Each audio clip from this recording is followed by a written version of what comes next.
پیش خدمت ہے اردو کا کلام، اردو کے ان شیدائیوں کے نام جو اردو زبان سے بے پناہ محبت کرتے ہیں لیکن اردو زبان کو پڑھ نہیں سکتے۔ فیض احمد فیض کی غزل، پھر لوٹا ہے خورشید جہاں تاب سفر سے۔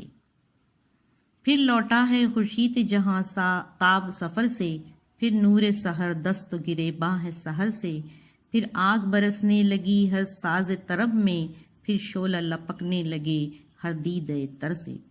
پھر آگ بھڑکنے لگی ہر ساز طرب میں، پھر شعلے لپکنے لگے ہر دیدے تر سے۔ پھر نکلا ہے دیوانہ کوئی پھونک کے گھر کو، پھر کہتی ہے ہر راہ ہر ایک راہ گزر سے۔ وہ رنگ ہے امسال گلستاں کی فضا کا، اوجھل ہوئی دیوار قفس حد نظر سے۔ ساگر کو کھنکتے ہیں شراب آئے نہ آئے، ساغر تو کھنکتے ہیں شراب آئے نہ آئے، بادل تو گرجتے ہیں گھٹا برسے نہ برسے۔ پاپوش کی کیا فکر ہے دستار سنبھالا، پایاب ہے جو موج گزر جائے گی سر سے، پایاب ہے جو موج گزر جائے گی سر سے۔ فیض احمد فیض اردو کے جاباز شاعر جن کا کلام قاری کو اونگ اور اکتاہٹ کا شکار ہونے نہیں دیتا، اور نہ ہی قاری کو الفاظ کے گل بوٹے بنا کر خالی خلی کاکل و بلبل کا دیوانہ بناتے ہیں۔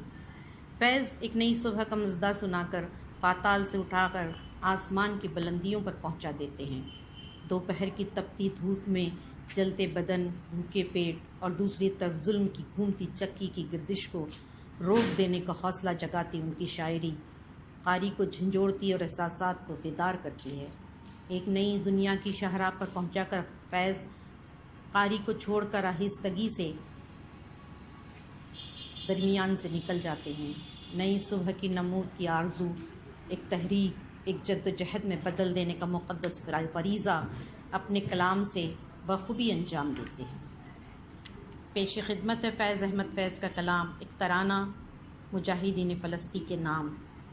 ہم جیتیں گے، ہم جیتیں گے، ہم جیتیں گے، حقا ہم ایک دن جیتیں گے، بالآخر ایک دن جیتیں گے۔ کیا خوف زال غار عادہ ہے سینہ سپر ہر غازی کا، ہے سینہ سپر ہر غازی کا، کیا خوف زیورش جیش قضا سب بستہ ہے ارواح شہدا، ڈر کاہے کا ہم جیتیں گے، حقا ہم ایک دن جیتیں گے، ہم جیتیں گے، ہم جیتیں گے۔ قد جاء الحق زحق الباطل فرمود رب اکبر، ہے جنت اپنے پاؤں تلے اور سایہ رحمت سر پر ہے، پھر کیا ڈر ہے، ہم جیتیں گے، ہم جیتیں گے، حقا ہم ایک دن جیتیں گے، بالآخر ایک دن جیتیں گے، ہم جیتیں